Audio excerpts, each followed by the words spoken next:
Okusinziira kwa lipoota eyafulumizibwa ab'ekitongole ekirondoola omutindo gw'ebyamaguzi mu ggwanga, Uganda National Bureau of Standards yalaga nti ebintu ebiri ku katale ebitundu 54 ku buli 100 mu ggwanga tebituukana na mutindo. Mu kaweefube okulwanyisa ebintu ebijingirire, aba UNBS nga bali wamu ne poliisi y'ensi yonna baze bakola ebikwekweto eby'okufuuza ebintu ebijingirire wabula nga tebikendeera. Olwaleero waliwo ekitongole kya bannakyewa ekivuddeyo nga kyagala ebitongole bya gavumenti ebivunaanyizibwa ku gw'okulwanyisa ebintu ebitali ku mutindo mu ggwanga bikolere wamu okulaba ng'ebintu bino bikendeera. Mike Mukulanga ye muyima w'ekibiina kino agamba nti abavunaanyizibwa ku kukola amateeka balina okwongeramu amaanyi galeme kubeera ga mukubya byayi.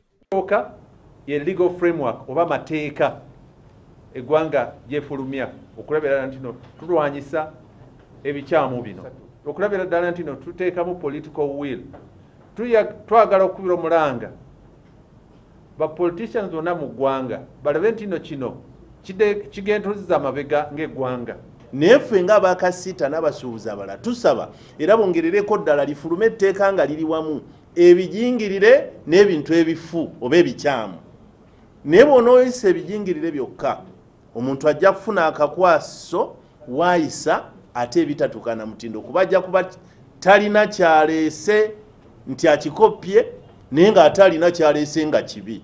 Issa Ssekitto omwogezi w'ekibiina ekigatta abasuubuzi mu Kampala Kikasiita agamba nti ekitongole ekirwanyisa omutindo mu ggwanga ki UNBS kirina n'okutandika okutunuulira omutindo gw'ebintu ebikolebwa kampuni za kuno. Byonna bikimanye nti ekikyamu ekikoleddwa eGwanju ne U kikwanaganira ddala bulungi n'ekikyamu ekikoleddwa e Kapeeka. Amakolero kati ge gatandise okusenguka nga gakolera wano. Oli bwe munaamuzibikira bikolera eri ng'ekkolero alisitula ng'alikuba e Kapeeka ng'ekyokulabirako ng'akola ebintu ebikyamu. Abakulu okuva mu bitongole nga UNBS, National Information Technology Authority, Interpol n'ebirala bagamba buli olukya bongera amaanyi mu kulwanyisa ebintu ebitali ku mutindo. Of course nga bulijjo tukwatagana ne Bureau of Standards tulabe nti each and every item etuugaganye n'omulembe waliwo eno gye bakoonako okutegeeza nti ekintu bakiverifyize ekituukaganye n'omulembe. Of course gwe tusanga nga alimu yenyigire mu bikyamu ebyo bakwatibwa ne batwalibwa mu kooti ne bavunaanibwa.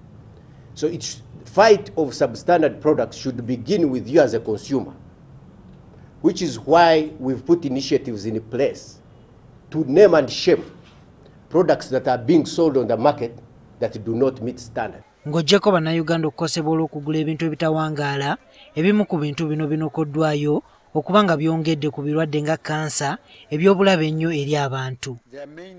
Juma Kiria, NTV Akawungezi.